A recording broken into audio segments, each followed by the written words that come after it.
Mesdames et messieurs, bonjour et bienvenue sur Une Minute dans le Monde. Les forces armées du Burkina Faso ont annoncé avoir neutralisé du 7 août au 1er septembre 2023 au moins 65 terroristes au cours d'actions dans plusieurs provinces. Suite à cette opération conduite par le 7e bataillon d'intervention rapide, les populations qui avaient été déguerpies ont pu rejoindre leur village toujours selon l'armée. Au cours des combats, 5 blessés, dont 2 volontaires pour la défense de la partie, ont été enregistrés au sein des forces armées burkinabè. Le chef d'état-major général des armées a salué cette opération qui, selon lui, affaiblit considérablement les groupes armés terroristes dans l'ouest du Burkina Faso. Au Gabon, le président de la transition était ce samedi avec les hommes des médias dans le cadre de la poursuite de sa série de prises de contact.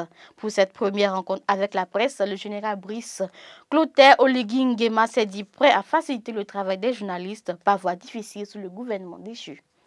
Face aux hommes des médias, le président de la transition a déclaré qu'il veut garantir la liberté de la presse. N'ayez pas peur, a-t-il insisté, en reconnaissant que la presse a beaucoup souffert. La presse, c'est le quatrième pouvoir. Nous allons vous rendre vos lettres de noblesse. Faites votre travail, faites le bien, a-t-il recommandé. Le général Brice Clotaire Oligui Nguema a d'entrée rappelé qu'une de ses premières mesures a été le rétablissement de RFI TV5 Monde et France 24 coupé par le régime déchu.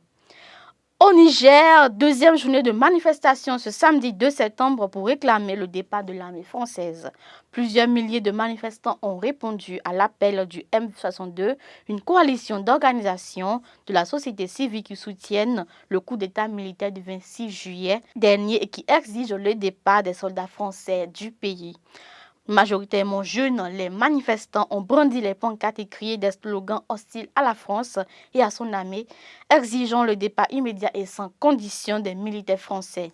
Aucun incident, mais les images diffusées par les médias nigériens ou par les manifestants eux-mêmes sur les réseaux sociaux montrent que les forces de l'ordre ont parfois eu du mal à contenir la foule et à empêcher les manifestants d'entrer dans la base militaire.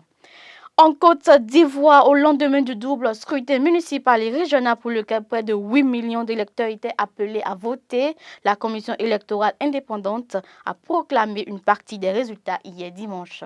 Et pour l'instant, le rassemblement des oufouettistes pour la démocratie et la paix obtient une grande partie des mairies et conseils régionaux. Des personnalités politiques remettent en question la sincérité du vote. Dans l'opposition, le PDCI remporte 7 communes, dont celle de Cocody et celle de Daouk, le fief de l'ex-président défunt Henri Konan Bédié. Il se maintient à Yamoussoukro ou encore dans la région de Lifou.